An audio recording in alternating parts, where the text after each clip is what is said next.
Hoy vamos a hacer algo, vamos a desmontar al dios del rock para encontrar al hombre que había detrás. Sí, esta es la historia de un eterno outsider. La historia de un refugiado que tuvo que huir de una revolución y que acabó, nada menos, que coronándose como el rey del mundo. Y es que la clave de todo, absolutamente todo, está en esa frase. Porque, a ver, mucho antes de la famosa chaqueta amarilla, del puño en alto en Wembley, existió un niño llamado Farrokh Bulsara. Y ese nombre es importante, porque es un nombre que Freddie Mercury se pasó toda su vida intentando borrar. Vale, vamos a profundizar un poco en esto, porque es la clave. La vida de Freddie es básicamente la crónica de una colisión, un choque brutal entre dos identidades.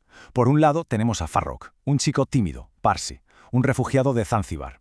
Y por el otro está Freddie, el showman total, el dios del rock, la leyenda.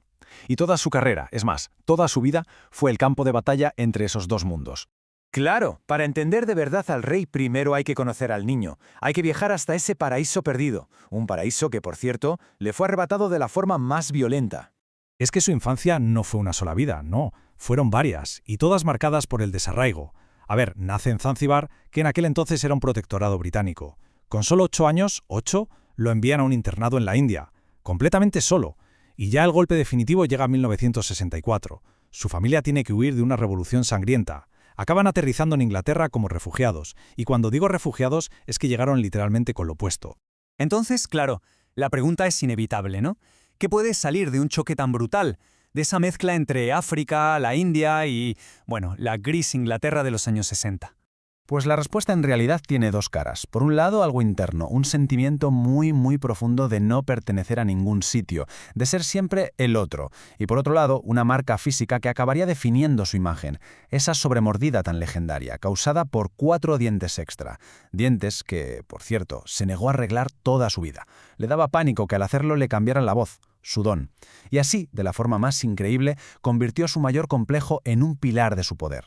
Y es justo con esa determinación, una determinación casi enfermiza, que pasamos del chaval que cargaba maletas en el aeropuerto de Heathrow al hombre que, sin más, se autoproclama miembro de la realeza del rock. A ver, pensemos un momento en la elección del nombre. No eligió un apellido al azar, no. Eligió Mercury, Mercurio, el mensajero de los dioses en la mitología romana. Esto no era un simple apodo artístico, para nada. Era toda una declaración de intenciones. Casi una profecía que él mismo se encargó de cumplir. Y con todo esto llegamos a 1970, el momento clave, el Big Bang de Queen. La historia es increíble. La banda de sus amigos, que se llamaba Smile, se queda sin cantante. ¿Y qué hace Freddie? No pide permiso, ni mucho menos. Llega y toma el control. Se nombra a sí mismo el nuevo líder. Le cambia el nombre al grupo por Queen, un nombre con esa resonancia majestuosa y, bueno, un toque descaradamente camp. Se reinventa como Freddie Mercury. Y delante de sus compañeros, que debían estar flipando, les promete a una cosa: seremos leyendas. Justo en ese momento, Farrokh Bulsara dejó de existir. Pero claro, llevar la corona pesa. Y mucho. El ascenso a la gloria estuvo, plagado de obstáculos. De villanos que además no siempre tenían forma humana. El primer villano, y quizá el más ruidoso de todos, fue la prensa británica de la época. Al principio es que los detestaban, no entendían nada. Los llamaban pretenciosos, ridículos, teatrales. Les desconcertaba todo, su ópera rock, su estética, esa ambigüedad. Y frente a toda esa hostilidad de los críticos, esta fue la respuesta. Pero no una respuesta de la banda, no. Fue la respuesta del mundo entero. Wembley, Live Aid, año 85. 72.000 almas. Todas cantando a la vez, convertidas en un solo coro, respondiendo a su ayó. Fueron solo 20 minutos, pero 20 minutos que cambiaron las reglas del juego para siempre. De hecho, muchos la consideran la mejor actuación en directo de toda la historia. Pero los villanos no solo estaban fuera, ¿qué va? Como se ve aquí, la guerra se libraba en dos frentes. Por un lado, el externo, la prensa que no paraba de atacar, la homofobia asfixiante de la época, los ejecutivos de las discográficas que no veían más allá, y por otro, el frente interno, que era infinitamente más cruel. Una soledad que lo devoraba todo, los excesos como una forma de escapar, y, al final, una enfermedad implacable. Bueno, pues ahora vamos a hacer justo eso, a levantar el telón para ver qué había detrás del personaje. Porque Freddie era un universo entero de contradicciones, y a cuál más fascinante. Mirad qué contraste. Sobre el escenario era un auténtico dios del rock, pero en la intimidad de su casa era un hombre terriblemente tímido, que le tenía pánico a estar solo. Era una persona que adoraba a sus gatos hasta tal punto que los llamaba por teléfono cuando estaba de gira para hablar con ellos, o que era capaz de componer Crazy Little Thing Called Love en apenas 5 minutos, metido en la bañera. Y un detalle que muchos no saben, él era licenciado en diseño gráfico, y fue él mismo quien dibujó el icónico escudo de Queen, basándose en los signos del zodiaco de todos los miembros de la banda.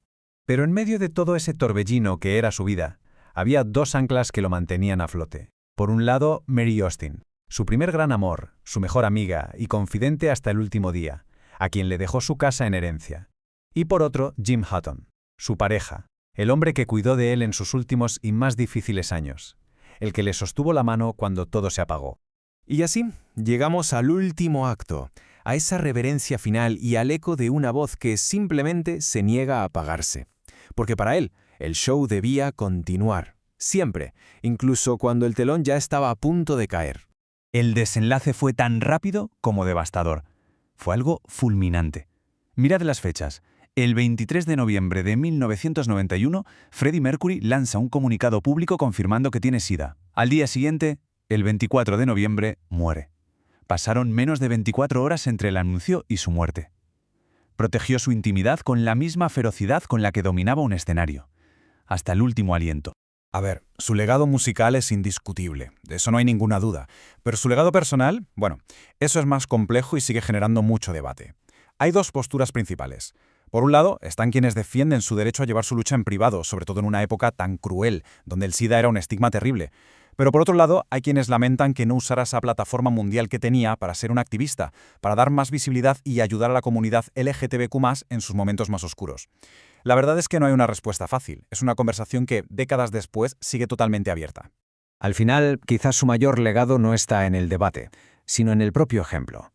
En la historia de Farrokh, ese niño que se sentía invisible y que se atrevió a convertirse en Freddie, el hombre que se negó a que lo ignoraran. Y nos dejó un mandato, que es la filosofía del rock por excelencia. Da igual quién seas, de dónde vengas o los miedos que tengas, súbete a tu escenario, sea cual sea, agarra el micrófono y canta como si el mundo se fuera a acabar.